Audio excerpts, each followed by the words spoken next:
നിയമസഭയിലേക്ക് തുടർച്ചയായി ജയിച്ചവർ മത്സരിച്ച് വിജയിച്ചവർ രണ്ടു ടൈം തുടർച്ചയായി മത്സരിച്ച് വിജയിച്ചവർ മാറി നിൽക്കണമെന്ന് 2021 നിയമസഭാ തെരഞ്ഞെടുപ്പിന് തൊട്ട് മുമ്പ് CPM സംസ്ഥാന സമിതിയാണ് തീരുമാനമെടുത്തത്. അതിന് കാരണമായി പറഞ്ഞത് പുതിയ ആളുകൾ കടന്നു വരണം, നവാഗതർ വരണം, പുതുമുഖങ്ങളും യുവാക്കളും പാർലമെൻറ്റ് രാഷ്ട്രീയത്തിലേക്ക് കടന്നു വരണം. അതിന് രണ്ടു ടൈം തുടർച്ചയായി വിജയിച്ചവർ മാറി നിൽക്കണം എന്നൊരു തീരുമാനമാണ് CPM കൈക്കൊണ്ടത്. വിപ്ലവകരമായ തീരുമാനമെന്ന് പരക്കെ അഭിനന്ദിക്കപ്പെട്ടു. വലിയ കയ്യടി ആ തീരുമാനത്തിന് പാർട്ടി ഭേദമന്യേ ലഭിക്കുകയും ചെയ്തു. പ്രത്യേകിച്ചും CPM കോൺഗ്രസുമായൊക്കെ വലിയ താരതമ്യപ്പെടുത്തൽ അന്ന് ആ തീരുമാനം വരുമ്പോൾ ഉണ്ടായിട്ടുണ്ട്.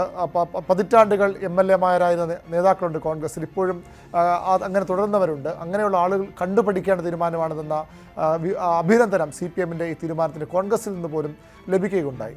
പിന്നീട് നിയമസഭാ തെരഞ്ഞെടുപ്പ് കഴിയുന്നു. മത്സരഫലം വരുമ്പോഴും അതിൽ മഹാഭൂരിപക്ഷവും വിജയിച്ചു വന്നു. അതായത് പുതുതായി വന്ന ആളുകളെയൊക്കെ വിജയിപ്പിക്കാൻ CPM കഴിയുന്നതോടുകൂടി വലിയ കയ്യടി വീണ്ടും CPM തീരുമാനത്തിന് ലഭിച്ചു. മന്ത്രിസഭാ പുനഃസംഘടന വന്നപ്പോഴും CPM തീരുമാനമെടുത്തു. കഴിഞ്ഞ തവണ മന്ത്രിമാരായവർ വേണ്ട, മാറി നിൽക്കട്ടെ, പുതിയ ആളുകൾ വരട്ടെ.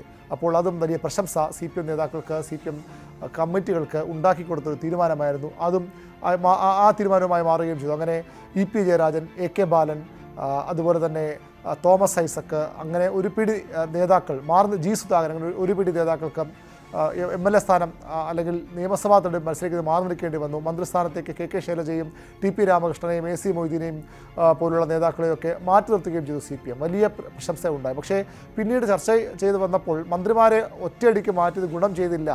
പരിചയസമ്പന്നരായ മന്ത്രിമാരില്ലാത്തതിൻ്റെ കുറവ് രണ്ടാം പിണറായി സർക്കാരുണ്ട് എന്ന അഭിപ്രായമൊക്കെ പല ഘട്ടങ്ങളിൽ CPM-ഉം മറ്റ് ഘടകകക്ഷികളുമൊക്കെ അതുപോലെ രാഷ്ട്രീയ നിരീക്ഷകരുമൊക്കെ ഉയർത്തുകയും ചെയ്തു. എന്നാൽ ഈ 2026 വരുമ്പോൾ CPM അത്തരമൊരു തീരുമാനം തയ്യാറാകുമോ എന്ന ചോദ്യം കഴിഞ്ഞ കുറേ നാളുകളായി ഉണ്ട്. അങ്ങനെ വന്നാൽ രണ്ട് ടേം നിബന്ധന കർശനമായി നടപ്പാക്കിയാൽ മുഖ്യമന്ത്രി പിണറായി വിജയൻ ഉൾപ്പെടെ മാറി നിൽക്കേണ്ടി വരും. മുഖ്യമന്ത്രിക്ക് ഒരുപക്ഷെ ഒരു സ്വാഭാവിക ഇളവ് അദ്ദേഹത്തിന് പാർട്ടിയൊക്കെ നൽകുന്ന പോലെ പ്രായപരിധിയിലും ടേമിനുമൊക്കെ ഇളവ് നൽകാൻ CPM തയ്യാറാകും. എന്നാൽ അത് മാത്രം പോരാ, ഈ രണ്ട് ടേം നിബന്ധന തന്നെ എടുത്ത് കളയാനാണ് CPM ഇപ്പോൾ ആലോചിക്കുന്നതാണ് നമുക്ക് മനസ്സിലാകുന്നത്. അതിന് കാരണം തുടർഭരണത്തിൽ തുടർച്ചയാണ് CPM ലക്ഷ്യമിടുന്നത്. അങ്ങനെ തുടർച്ച ലക്ഷ്യമിട്ട് പോകുന്ന CPM ഈ സീറ്റുകളിൽ ചിലയിടത്തൊക്കെ CPM പാർട്ടി കോട്ടകളിലൊക്കെ സ്വാഭാവികമായി ഈ രണ്ട് ടേം നിബന്ധന ഒഴിവാക്കിയാലും CPM-നെ ബാധിക്കില്ല. അവിടെ ആര് നിർത്തിയാലും ജയിപ്പിക്കാവുന്ന മണ്ഡലങ്ങളാണ് ഭൂരിപക്ഷം CPM-ന്റെ ശക്തി കേന്ദ്രങ്ങളുള്ളത്. പക്ഷേ അല്ലാത്ത മണ്ഡലങ്ങളുണ്ട്. ഉദാഹരണത്തിന് തിരുവനന്തപുരം ജില്ലയെടുത്താൽ തിരുവനന്തപുരം നെയ്യാറ്റിൻകരയിൽ ആൻസലനാണ് MLA. അദ്ദേഹം രണ്ട് ടൈം തുടർച്ച MLA ആളാണ്. നെയ്യാറ്റിൻകര CPM-ന് ശക്തിയുള്ള മേഖല തന്നെയാണ്. പക്ഷേ അവിടെ ഒരു ആർക്കും ജയിക്കാവുന്ന ഒരു മണ്ഡലമായി CPM കണക്ക് കൂട്ടുന്നില്ല. അവിടെ UDF-ൽ നിന്ന് പിടിച്ചെടുത്താണ് ആൻസലൻ അവിടെ MLA വരുന്നത്. അതുകൊണ്ട് തന്നെ അത് ആൻസലൻ മാറിയെടുത്തോളം സാധ്യതയുണ്ട് CPM-ൻ്റെ കാര്യത്തിൽ. സംശയങ്ങൾ പല കേന്ദ്രങ്ങളിൽ ഉയരുന്നുണ്ട്. പക്ഷേ അവിടെ പകരം ഒരാളെ കണ്ടെത്താൻ CPM-ന് കഴിയുമെന്ന പ്രതീക്ഷാനിർഭരമായ ചർച്ചകളും പാർട്ടി കേന്ദ്രത്തിൽ ഉയരുന്നു. അത് ബെൻ ഡാർവിൻ എന്ന CPM-ൻ്റെ യുവ നേതാവാണ്. അദ്ദേഹം ജില്ലാ പഞ്ചായത്ത് അംഗമൊക്കെയാണ്. SFI-യുടെ DYFI-യുടെയൊക്കെ പഴയ നേതാവാണ്. അങ്ങനെ അവിടെ ഒരാളെ പകരക്കാരനെ CPM കണ്ടെത്തിയേക്കാം. അതുപോലെയല്ല പാറശാല CK ഹരീന്ദ്രനാണ്. ഹരീന്ദ്രൻ മാറിയാൽ അവിടെ വിജയിക്കാനാകുമോ എന്ന സംശയം CPM കേന്ദ്രങ്ങളുണ്ട്. പകരം ചില പേരുകൾ ഉയർന്നു വരുന്നുണ്ടെങ്കിലും അത്രത്തോളം ആത്മവിശ്വാസത്തോടെ ഹരീന്ദ്രനെ മാറ്റാൻ CPM തയ്യാറാകുമോ എന്ന് വ്യക്തമല്ല. കാട്ടാക്കടയാണ് മറ്റു പ്രധാനപ്പെട്ട മണ്ഡലം. IB സതീഷ്, UDF-ന്റെ ശക്തി കേന്ദ്രം, എപ്പോഴും രാഷ്ട്രീയമായി UDF-ന് മേൽക്കൈയുള്ള മണ്ഡലം. അവിടെ IB സതീഷിലൂടെ CPM ആ മണ്ഡലം പിടിച്ചെടുക്കുകയായിരുന്നു. കഴിഞ്ഞ തവണയും നിലനിർത്താൻ കഴിഞ്ഞു. സതീഷ് മാറിയാൽ പാറശാലയിലേക്ക് മറ്റൊരാളെ ആരും കണ്ടെത്താൻ കഴിയുമോ എന്ന സംശയം CPM-നുണ്ട്. കാട്ടാക്കട അങ്ങനെയൊരാളെ കണ്ടെത്താൻ കഴിയുമോ എന്ന് CPM-നുണ്ട്. കാട്ടാക്കടയിൽ മറ്റൊരു വിജയസാധ്യത സ്ഥാനാർത്ഥി എന്നുള്ളത് G സ്റ്റീഫൻ. അദ്ദേഹം അരുവിക്കര MLA ആണ്. അങ്ങനെയെങ്കിൽ അരുവിക്കരയിൽ നിന്ന് സ്റ്റീഫൻ കാട്ടാക്കടയിലേക്ക് വരേണ്ടി വരും. അപ്പോൾ അരുവിക്കര ഒരു പ്രതിസന്ധിയിലേക്ക് മാറുകയും ചെയ്യാം.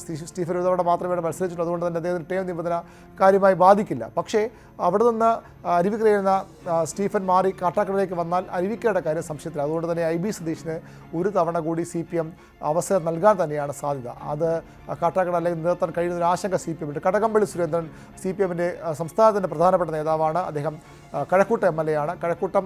കടകംപള്ളി മൈനസ് കഴക്കൂട്ടം ഒരുപക്ഷെ എളുപ്പമല്ല എന്ന് CPM തിരിച്ചറിയുന്നു. കടകംപള്ളി സുരേന്ദ്രനെ വീണ്ടും അവിടെ മത്സരിപ്പിക്കാൻ അവർ ആലോചിക്കാനുള്ള കാരണം അതാണ്. അവിടെ BJP-യിൽ പ്രതീക്ഷ അർപ്പിക്കുന്ന മണ്ഡലം കൂടിയാണ്. V മുരളീധരൻ കഴിഞ്ഞ തവണയും മത്സരിച്ച മണ്ഡലം, വീണ്ടും അദ്ദേഹം അവിടെ മത്സരിച്ചേക്കാം. അങ്ങനെ വരുമ്പോൾ കടകംപള്ളി മാറിയാൽ അവിടെ ഒരുപക്ഷെ വിജയസാധ്യത ബാധിക്കുമെന്ന് CPM കണക്ക് കൂട്ടുന്നുണ്ട്. കഴക്കൂട്ടത്തിന് മുൻ MLA MA വാഹിദുമൊക്കെ ഇപ്പോൾ തന്നെ അവിടെ മത്സരിക്കാൻ തയ്യാറെടുത്ത് നിൽക്കുന്നുണ്ട്. കഴിഞ്ഞ തവണ മത്സരിച്ച ഡോക്ടർ SS ലാൽ അവിടെ സജീവമായുണ്ട്. അഖിലിനെ പോലുള്ള യുവ നേതാക്കളുടെ പേരും അവിടെ കോൺഗ്രസ് പറഞ്ഞു കേൾക്കുന്നു. അങ്ങനെയൊക്കെ വരുമ്പോൾ അവിടെ കടകംപള്ളി മാറിയാൽ എന്താകുമെന്ന് സംശയം CPM-നുണ്ട്. അതുകൊണ്ട് കടകംപള്ളിക്കും ഈ 2 ടേം നിബന്ധന ഒഴിവാക്കപ്പെട്ട കടകംപള്ളിക്കും സീറ്റ് ഏറെക്കുറെ ഉറപ്പാണ്. DK മുരളി വാമനപുരത്ത്, വാമനപുരം CPM ശക്തി കേന്ദ്രമാണ്. പക്ഷേ മുരളി മാറിയാൽ അവിടെ എത്രത്തോളം വിജയസാധ്യതയുണ്ട്, പകരക്കാരനെ കണ്ടെത്താനാകുമോ എന്ന ചർച്ചകൾ ഇപ്പോൾ തന്നെ CPM പ്രാദേശിക നേതാക്കൾ ആ മണ്ഡലത്തിലും ആരംഭിച്ചിട്ടുണ്ട്. അങ്ങനെ വർക്കല അതുപോലെ V ജോയിയാണ് CPM ജില്ലാ സെക്രട്ടറിയാണ്. ജില്ലാ സെക്രട്ടറിമാർ മത്സരിക്കുക പതിവല്ല. അതുകൊണ്ടൊരു പക്ഷേ ജോയി അവിടെ മാറിയേക്കാം. മാറുന്നതും അവിടെ വിജയസാധ്യതയുള്ള പകരക്കാരനെ കണ്ടെത്തിയ ശേഷം മാത്രമാകും ജോയിയുടെ പേരിനും പകരം ഒരു പേര് CPM വർക്കലയിലേക്കും പരിഗണിക്കുക. വർക്കല ഖഹാറിനെ പോലുള്ള നേതാക്കളൊക്കെ ഇപ്പോൾ തന്നെ അവിടെ സജീവമായി UDF-ൻ്റെ നേതാവ്, കോൺഗ്രസ് നേതാവ് അവിടെ മത്സരരംഗത്തുണ്ട്. M നൗഷാദ് ഇരവിപുരത്ത് മത്സരിക്കുന്ന 2 തവണ ജയിച്ച നേതാവാണ്. അവിടെ നൗഷാദ് വീണ്ടും മത്സരിക്കാൻ തന്നെയാണ് സാധ്യത. പക്ഷേ കൊല്ലം മണ്ഡലത്തിൽ വരുമ്പോൾ ഈ 2 ടേം നിബന്ധന മാത്രമാകില്ല CPM കണക്ക് കൂട്ടുക. അവിടെ സിറ്റിംഗ് MLA M മുകേഷിനെതിരെ വലിയ പരാതിയുണ്ട്, പാർട്ടിക്കാർക്കുണ്ട്. അതിനപ്പുറത്തേക്ക് അദ്ദേഹം ഉണ്ടാക്കിയുള്ള വിവാദങ്ങളുണ്ട് സിനിമാ മേഖലയെ ബന്ധപ്പെട്ട പോലെ. അതുകൊണ്ട് മുകേഷ് അവിടെ മാറ്റാൻ തന്നെയാണ് സാധ്യത. 2 ടേം നിബന്ധന ഇളവ് നൽകിയാൽ പോലും മുകേഷ് അതിൽ നിന്ന് പുറന്തള്ളപ്പെട്ടു പോകാനാണ് സാധ്യത. വീണ ജോർജ് ആറന്മുള മണ്ഡലത്തിൽ 2 തവണ തുടർച്ചയായി ജയിച്ച നേതാവാണ്, MLA ആണ്. വീണ ജോർജിനെ മാറ്റിയാൽ ആറന്മുള ജയിക്കാൻ സാധ്യത കുറവെന്ന് CPM കണക്ക് കൂട്ടുന്നു. അങ്ങനെയെങ്കിൽ വീണ ജോർജ് അവിടെ വീണ്ടും മത്സരിച്ചേക്കും. കായംകുളത്ത് U പ്രതിഭ 2 തവണ ജയിച്ച വനിതാ നേതാവാണ്. പക്ഷേ അവർക്കും അവിടെ നേരത്തെ മുകേഷിനൊക്കെ പറഞ്ഞതുപോലെ പ്രശ്നങ്ങൾ, പാർട്ടിക്കുള്ളിലുള്ള പ്രശ്നങ്ങൾ അവിടെയുണ്ട്. അതുകൊണ്ട് U പ്രതിഭയ്ക്ക് പകരക്കാരനെ CPM സ്വാഭാവിക പകരക്കാരി അവിടെ കണ്ടെത്തേണ്ടി വരും. അങ്ങനെയെങ്കിൽ കായംകുളത്തൊരു പുതിയ സ്ഥാനാർത്ഥി മത്സരിക്കാൻ തന്നെയാണ് സാധ്യത. ഇപ്പോൾ തന്നെ പല പേരുകൾ അവിടെ CPM-ൻ്റെ ജില്ലാ സെക്രട്ടറി അടക്കമുള്ള പേരുകൾ അവിടെ പറഞ്ഞു കേൾക്കുന്നുമുണ്ട്. ഉടുമ്പൻചോലയിൽ M മണിയാണ് 2 തവണ MLA ആയ CPM നേതാവ്. ആരോഗ്യ പ്രശ്നങ്ങൾ M മണിക്കുണ്ട്. അതുകൊണ്ട് തന്നെ അവിടെ പുതിയൊരാളെ CPM കണ്ടെത്തേണ്ട മണ്ഡലങ്ങളുടെ കൂട്ടത്തിൽ ഉടുമ്പൻചോലയും ഉണ്ടാകും. കോതമംഗലത്ത് ആൻ്റണി ജോണാണ് CPM-ൻ്റെ അന്ന് DYFI-യുടെ നേതാവായി നിൽക്കുമ്പോഴാണ് ആൻ്റണി ജോൺ 2016 മത്സരരംഗത്തേക്ക് എത്തുന്നത്. ആ മണ്ഡലം പിടിച്ചെടുക്കുകയായിരുന്നു അക്ഷാത്ത് CPM. 2020 നിലനിർത്തുകയും ചെയ്തു. അവിടെ ആൻ്റണി ജോണിന് പകരക്കാരൻ വന്നാൽ എത്ര എളുപ്പമാണ് എന്ന ചോദ്യം CPM-നുണ്ട് അവിടെ. അതുകൊണ്ട് ആൻ്റണി ജോണും ഒരു തവണ കൂടി മത്സരിക്കാൻ തന്നെയാണ് സാധ്യത. അതുപോലെ തന്നെ കൊച്ചിയിൽ KJ മാക്സിയുടെയും അവസ്ഥ. മാക്സി മാറിയ കൊച്ചി, എറണാകുളം പൊതുവിൽ UDF-ൻ്റെ ശക്തി കേന്ദ്രമാണ്. അവിടെ മറ്റാരെങ്കിലും മത്സരിക്കാൻ വന്നാൽ സ്വാഭാവികമായും എളുപ്പമല്ല എന്ന് CPM കണക്ക് കൂട്ടുന്നുണ്ട്.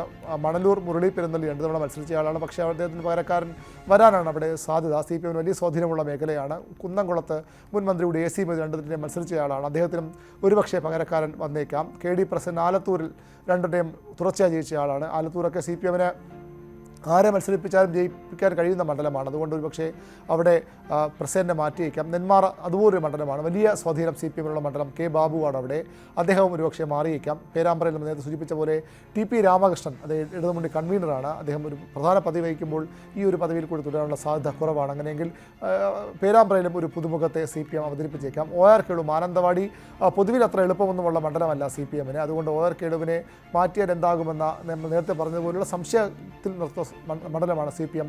അതുകൊണ്ട് ഒരുപക്ഷെ കേളുവിന് അടുത്ത തവണ കൂടി മത്സര രംഗത്തേക്ക് വരാനുള്ള സാധ്യതയുണ്ട്. തലശ്ശേരിയിൽ KK ശൈലജ 2 ടേം മത്സരിച്ചു, തുടർച്ചയായി വിജയിച്ചു. ഒരു തവണ മന്ത്രിയായി, പിന്നീട് മന്ത്രിയാകാൻ കഴിഞ്ഞില്ല. പക്ഷേ ശൈലജയെ വീണ്ടും മത്സരിപ്പിക്കുമെന്ന ചർച്ച വളരെ സജീവമായുണ്ട്. ശൈലജ ഒരുപക്ഷെ മുഖ്യമന്ത്രി സ്ഥാനത്തേക്ക് പോലും CPM എടുത്ത് കാട്ടാവുന്ന മുഖമാണ്, നേതാവാണ്.